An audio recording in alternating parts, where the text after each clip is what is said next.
It's Breaking the News with Des Clark.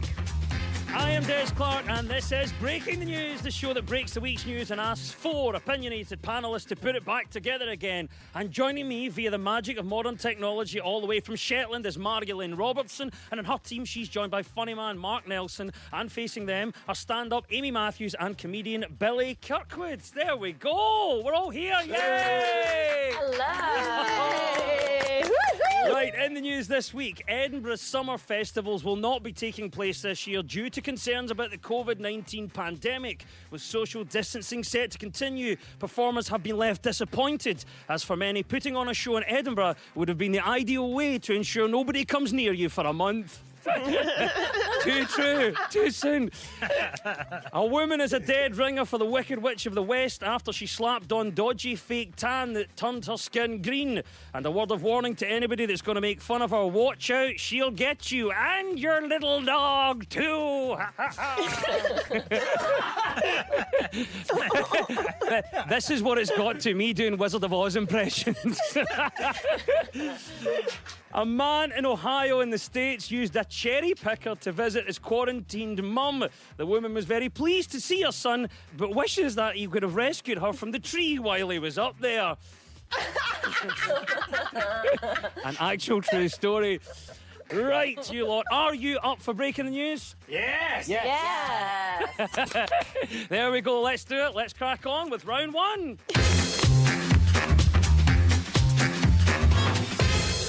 This is the Broken News round, where our teams have to guess the two major stories of the week that have been mashed together into one single news headline. So, Marilyn and Mark, can you tell me the first story?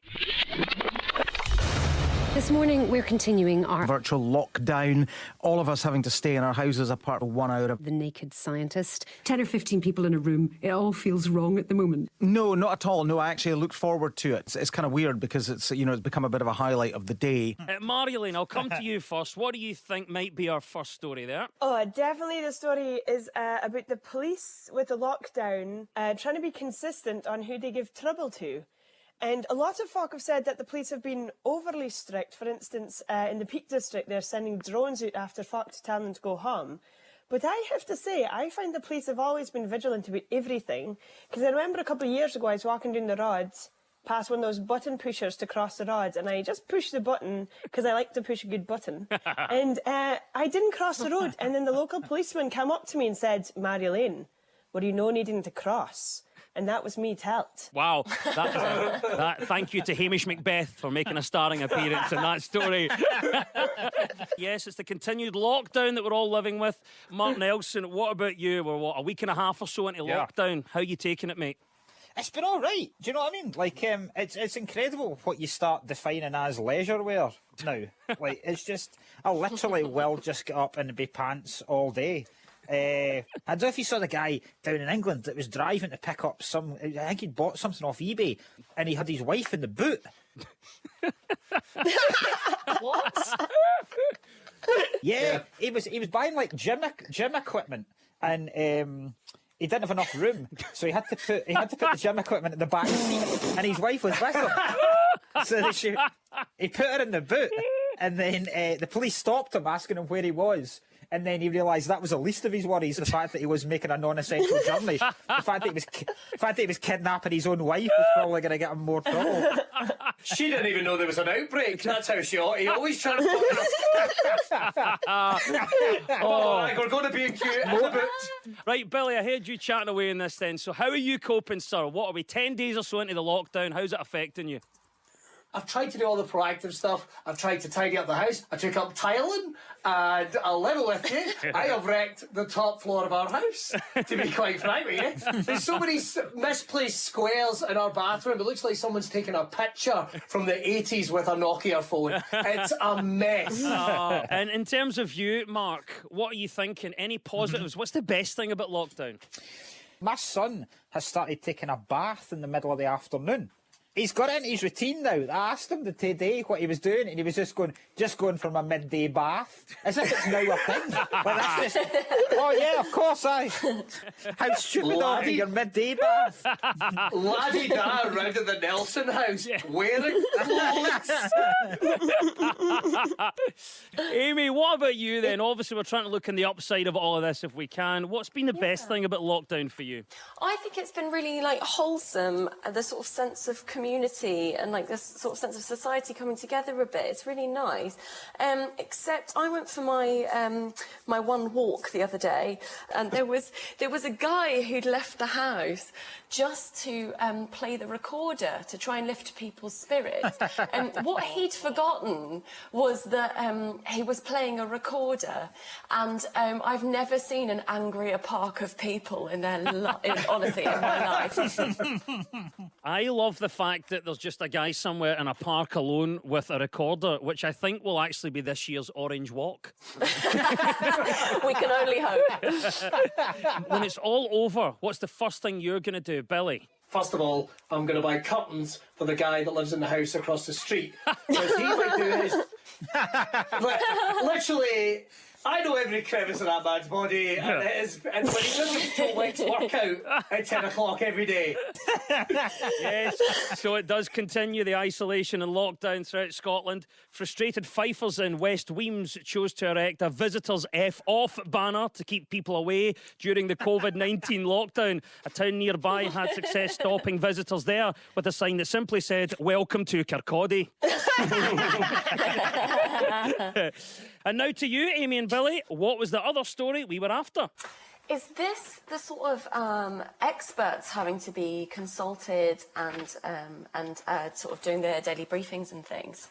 It's absolutely right, yes. It's the sudden prominence of medical and scientific experts, the likes of Dr. Catherine Calderwood, Professor Jason Leach, and Chief Medical Advisor Chris Whitty, who have now become household names. So there they are, Calderwood, Leach and Whitty rolls off the tongue. I think that was actually the back three when Scotland last played in the World Cup. But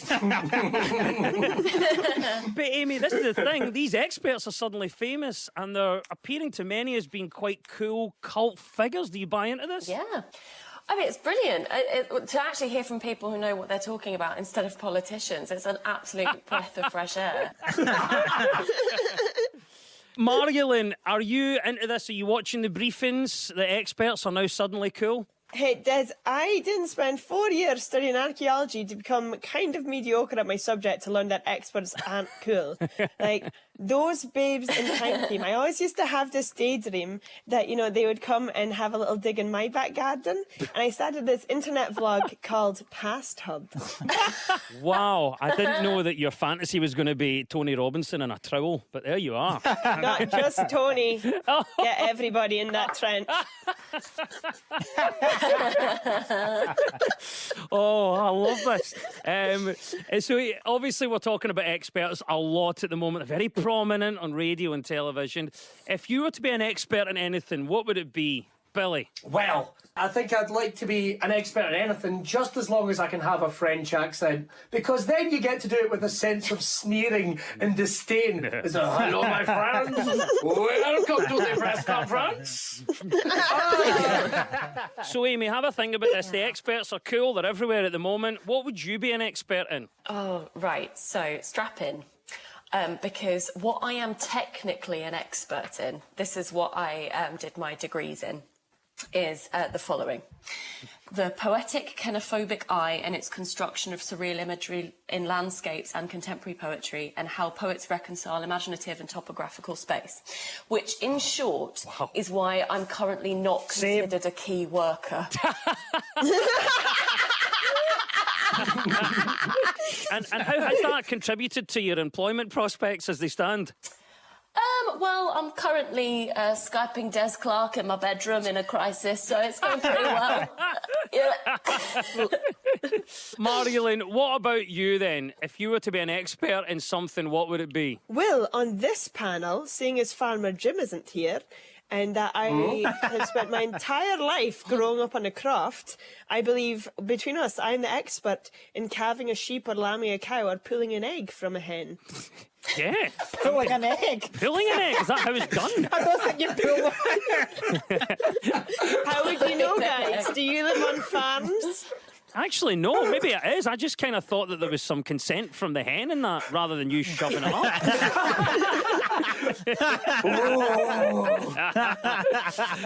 Well done, Amy and Billy. You get 2 points for that. It was the mashup of the lockdown and the scientific experts. And at the end of that round, the teams are all square. Woo!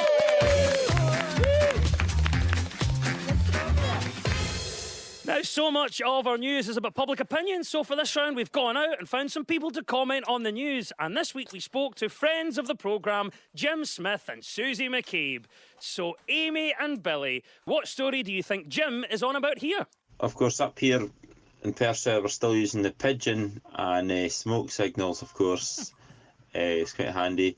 But we're also quite modern as well. And last night I was the host of an online bingo game for the young farmers. I would probably just write maybe kind regards or all the best with varying amounts of kisses depending who it was to.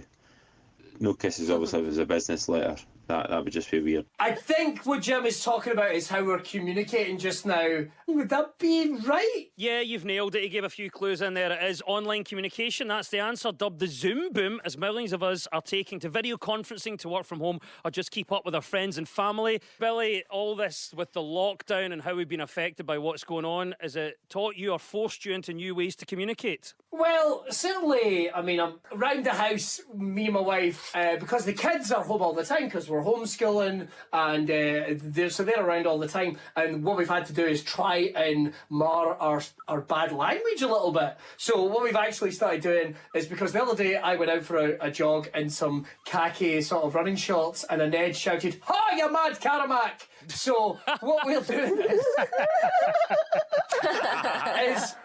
is we're actually using chocolate bars as our sort of swear words now to try and get around it. So it's like if you bang your finger, Fredo! It seems to be working. Amy, what about you then? Have you found new ways to communicate? Yeah, and someone's obviously I live away from my family. They're down in England, and so it's nice to know that my mum's forehead is still doing great. But here's the thing that's come out of this as well, which is quite nice. That there's some people that are saying we should go old school and start sending letters to people. Marilyn, what about you? Are you a letter writer? Well, yes, because I don't know if you know this, but the internet is so slow where I live that if I drive down and drop off a letter on a Sunday and it gets picked up tea time on a Monday, sorted on a Tuesday and delivered by a Wednesday, it is faster than an email. And for any listeners listening to this right now, I recorded all my answers in mid-February. But is there a letter that's changed your life? I think it was the letter that was giving me my university exam results. And it was the day I realised that apparently you can't write a dissertation in 2 days and still expect to pass.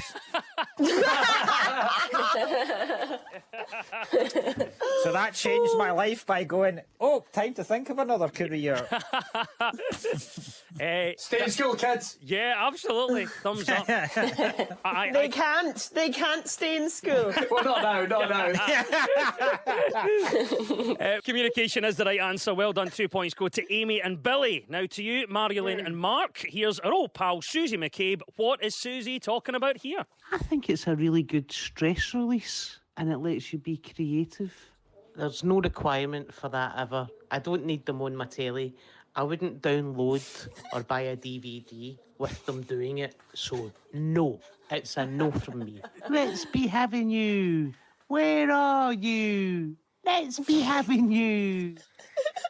Marilyn, we're all chuckling away at Susie there, but could you decipher the story she was talking about? It's not about all these celebrities coming onto the internet, and doing cooking shows. It really bothers me. It's like Jamie Oliver's already been in our television sets and on pages of books we open, and now he's trying to come into the internet, and it's like, Jamie, save room for the memes. He's coming into the internet. It's right answer. I love that. Yeah. Food and cooking has now become a big issue for many of us. Jamie Oliver has come to the rescue, he says, recording his new series, Keep Calm and Keep Cooking, on his phone from his kitchen at home. As we're a couple of weeks into lockdown, I'm not sure you want a cook-along show with Jamie Oliver. I'm thinking a drink-along show with Shane McGowan. That's what the viewers want to see. I love it. Amy, what about you? Are you inspired by the celebrity cook-alongs that are happening everywhere? Well, no, but maybe I should be, because I had a panic the other day because I made something for dinner and I couldn't taste anything, and I panicked because that's one of the symptoms, and it transpired that I just made the worst aubergine curry of my life. Yes. I don't know. I just don't necessarily need to see celebrities do kind of normal things. Billy, did you see what Gary Barlow's been doing? He's been getting his pals in to do duets to help the NHS. So he's doing everything he can to help the NHS, except paying his taxes, of course. There's a lot of debate now about Easter eggs, because Easter's approaching, and they're saying now that Easter eggs aren't essential and you shouldn't be going shopping for them. What do you think, Billy? Do you think Easter eggs count as something that's an essential food item? I'm just going to come out and say this. I think Easter eggs are rubbish. There, I've said it. Listen, here's the thing, right? You break it, it's rubbish. What are you going to do? You meant to lick it? No, you break it. I don't need a jigsaw of a chocolate rugby ball. I don't need that.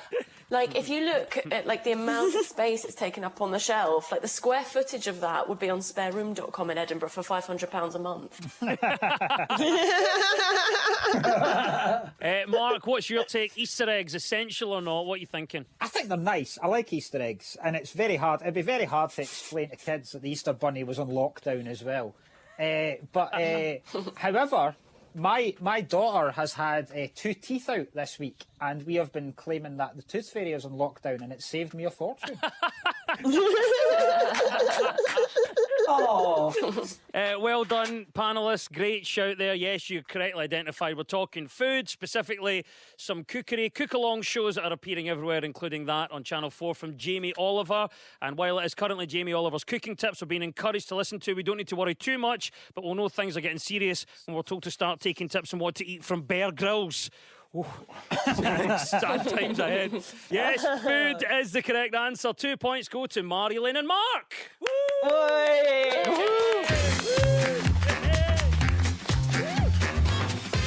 You're tuned to Breaking the News on BBC Radio Scotland with me, Des Clark. Now, this round is all about who's in the news. I'll play you a clip of a mystery person. All you have to do is tell me who it is. So, Marilyn and Mark, you're up first this time. Who is this? Do you sweat when you put clothes on? I do, quite profusely. It's disgusting. I think it is the nation's sweetheart, Lewis Capaldi. Yeah, it's Lewis Capaldi, the main man. Why do you think we're talking Lewis this week? Apparently, one of the Strictly Come Dancing dancers has asked for Lewis Capaldi to be their partner on the next series. So that is the right answer. Lewis Capaldi hit the news this week. A Strictly professional dancer, Karen Hauer, says that she thinks the Bathgate singer would be her ideal dance partner for the next series, although she did add he would have to go easy on the Buckfast. Although, I don't know about you, I kind of would like him to stay on the Bucky, because the live Saturday show would be amazing, and the Sunday show would just be him in a police cell. I mean, that what do you think, Mark? It would be really weird to see, because like she's like an incredibly fit Venezuelan dancer, and you put Lewis Capaldi beside her, and it would look like, you know, when like a Ned goes on their first ever all-inclusive holiday and pulls one of the entertainment staff. That's what it would look like. Amy, what about yourself? I don't know if you've got any moves, but if we're throwing this around about people being in Strictly, the call could come. How do you think you get on in the show? Well, I was the under-18s European street dance champion in 2011. Oh, come on! Which surprises people, because if you ask me to describe me in one word, it wouldn't be urban.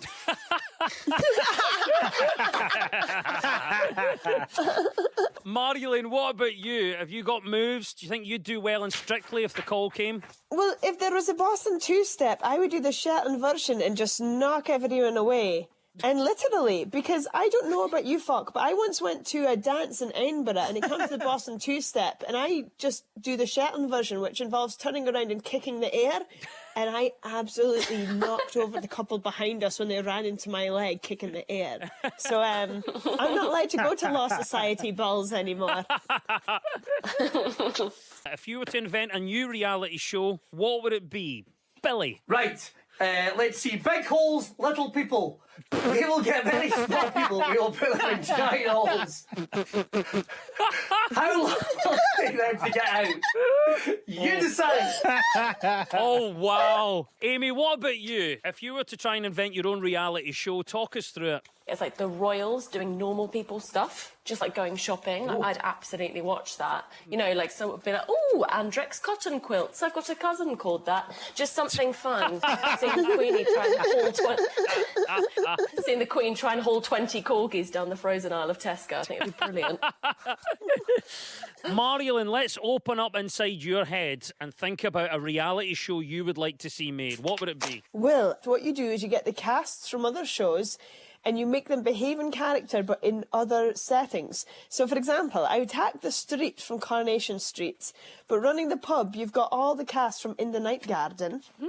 And then making pants in the underworld factory is the Fellowship from the Fellowship of the Ring. It's nice to know the drug supply from Shetland hasn't stopped. Mark, what about you? Listen, Yes. have a think about it. We're always talking about new programme ideas. What would be a new reality show for you?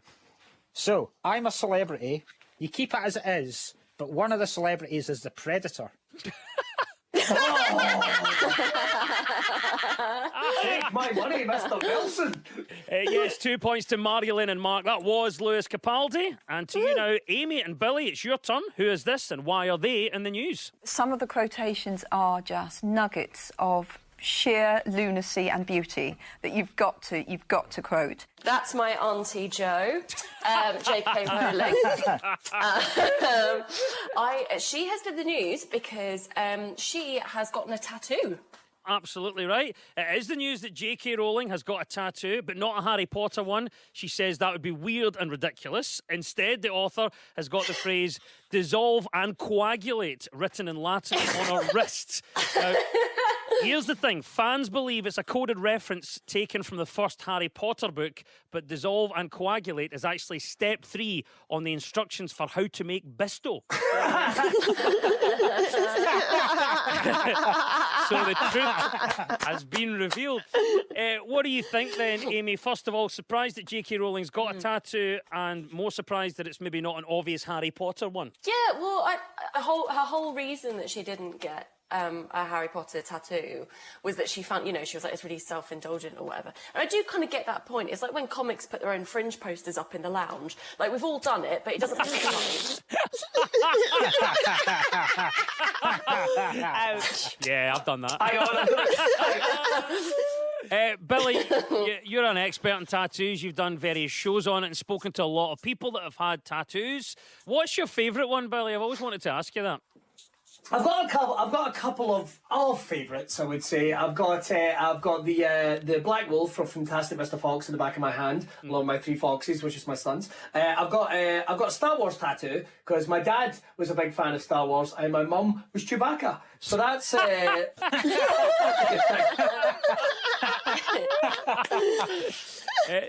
tattoos generally. Then, what are your thoughts, Mark? Are you a fan? I love them. I've wanted to get one for years, but I don't have very. I think they only look good on like decent sized arms. So I don't have got weaky arms. So I'll end up like if I got a tattoo on The Rock looks cool, but a tattoo on me looks like I'm just asking if you want to go faster. Do you know what I mean? So. Marielyn, do you have tattoos? I have 0 tattoos, but my plan is that if I'm going to get them, I was going to get the silhouettes of all the kinds of animals I've eaten on my left arm. And then on my right arm, I'm going to get all the silhouettes of the animals that have eaten me. And last year I got bitten by a duck, so I was like, well, that counts. That's another animal for the animal arm. Of course, J.K. Rowling doesn't need a tattoo to remind her of her Harry Potter franchise. She can just look at her bank account. There we go. J.K. Rowling is the right answer, and 2 points go to Amy and Billy. Woo! Yay!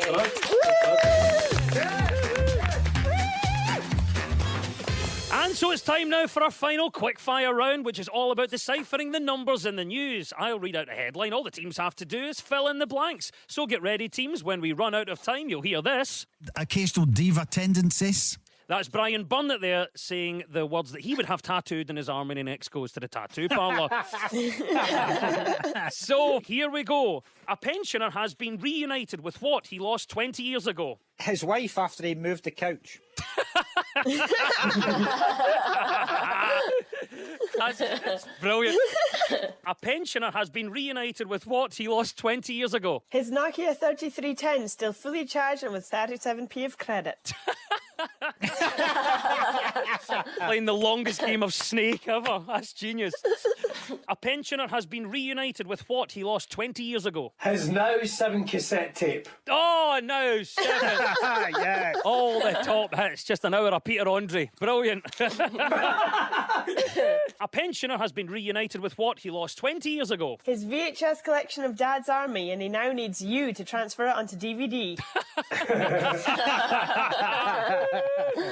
I can give you the real answer in this one. A pensioner has been reunited with the wedding ring that he lost 20 years ago. Oh. Only 12% of Germany's population are what? Really good at penalties. Only 12% of Germany's population are what? Not wearing a lycra at this instant because they're showering.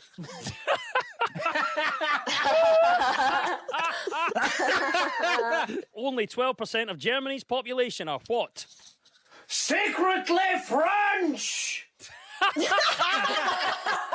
The French expert makes a final reappearance.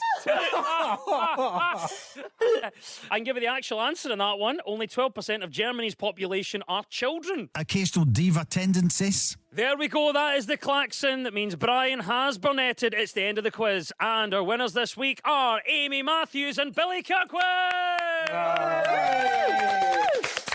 Oh, commiserations to Marilyn Robertson and Mark Nelson. Woo!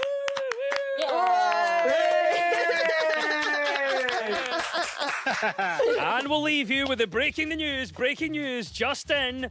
A £1 million lottery winner has been urged to come forward and claim their prize from the 14th of March. The winner is afraid of coming too close to lottery officials, but luckily they'll be getting a novelty oversized cheque that's exactly 2 metres long. An office building in Edinburgh has traded in a deal worth more than £5 million, which was 20% ahead of the asking price, owing to the fact that it still contained 2 dozen toilet rolls and a half-full bottle of hand sanitizer. And COP26, a key climate summit in Glasgow, will be delayed until next year due to the disruption caused by coronavirus, which is quite inconvenient, but even worse for Greta Thunberg, who's already started walking here. The news is broken. I've been Des Clark. Goodbye!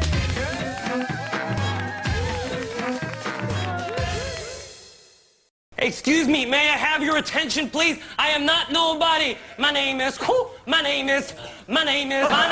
Shady Dingleberry. Here's the situation. Your room is now mine. I have occupation. You could always stay with me, Eminem. You got a spare room? Actually, I have blooming heck. Hey up, everybody. It's Tosh Lugden. How things go? I've been to doctors. No way, Dr. Dre? No, Dr. Smith. So the crane picked up with the grim-faced lady. But look who got his room back. Ha, Slim Shady. Dingleberry. Yeah, that's right, kids. I'm staying on the farm. False alarm. I didn't lose my charm. I didn't come to no harm. Because that's family, kids. Did I lift the lid? I think I did. Want to get excluded? Do what I did. We're Dingleberries. Till next time, an Eminem Dale. Word. Hey,